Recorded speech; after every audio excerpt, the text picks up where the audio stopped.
আমাৰ যিটো 130টা ডুৰান্ড কাপ হ'বলৈ গৈ আছে, ইয়াৰ প্ৰিপাৰেশ্যন আমাৰ ফুল ছয়ত চলি আছে। এতিয়া আমি মেইন বেচিকেলি ফ'কাছ ভাল ফিল্ড বনোৱাৰ লাগি আছোঁ, আৰু ক'ব গ'লে আমাৰ প্ৰিপাৰেশ্যনটো অলমষ্ট কমপ্লিট হৈছে বুলি আমি ক'ব পাৰোঁ। আমাৰ ইয়াত টোটেল টিম 4টা টিম খেলিব।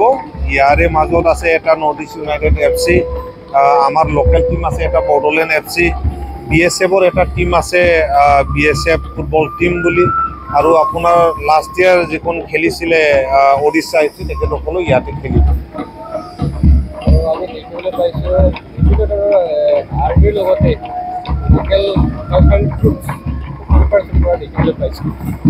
আমি এইবাৰ ডিমা হাছাওৰ পৰা ডিমাচা এটা ডান্স ট্ৰুপ মাতি দিছোঁ, আৰু আপোনাৰ ত্ৰিপুৰাৰ পৰা ককবৰক এটা ডান্স ট্ৰুপ মাতি দিছোঁ, আৰু মিক্স আপ কৰি এটা ট্ৰেডিশ্যনেল ফিউজন এটা ডান্স আইটেম থাকিব।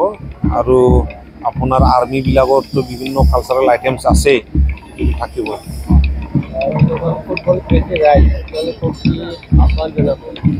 মই তাকে আহ্বান জনাইছোঁ, বড়োলেণ্ডবাসী ৰাইজে ফুটবল প্ৰেমী ৰাইজ, আৰু তেখেতসকলে যথেষ্ট যোৱা বছৰতো ছাপোৰ্ট কৰিছে, এইবাৰো তেখেতসকলে ছাপোৰ্ট কৰিব, আৰু এইখন যিটো এটা এছিয়াৰ অল্ডেষ্ট টুৰ্ণামেণ্ট ট্ৰফি, ইয়াক সফল কৰাত সকলোৰে সহযোগিতা আমি কামনা কৰিছোঁ।